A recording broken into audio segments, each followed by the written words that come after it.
नमस्कार मंडळी. तर पावसाने बाहेर घातलेला घुमाशाने आम्ही येऊन रात्रीचे पोहोचलो 9 वाजता शॉपमध्ये. आतमध्ये मस्त चकमकीत होतं. टाइम वेस्ट न करता वरती गेलो दशला तरी टी शर्ट घ्यायला.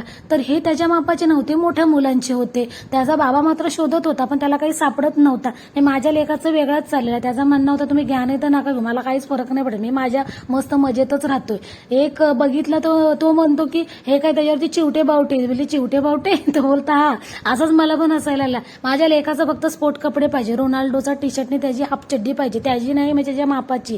हा एक घेतला तर माझ्या लेखाचा तोंड बदकासारखा झाला. बोलता हा काय बरोबर नाही डिझाईन, दुसरी बघा.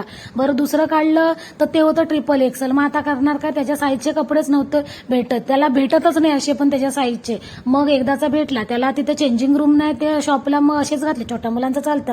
मग ब्लॅक शूज त्याला, म्हणजे काळ्या कलरचे शूज. म्हणजे माझी नजर पडली दुसऱ्या शूजवरती. माझा नवरा बोलतो इकडे तिकडे काय बघू नको, ब्लॅक शूजच घ्यायचे, तेच घ्यायचे. उभा राहून बिचारा कंटाळा, खाली बसला.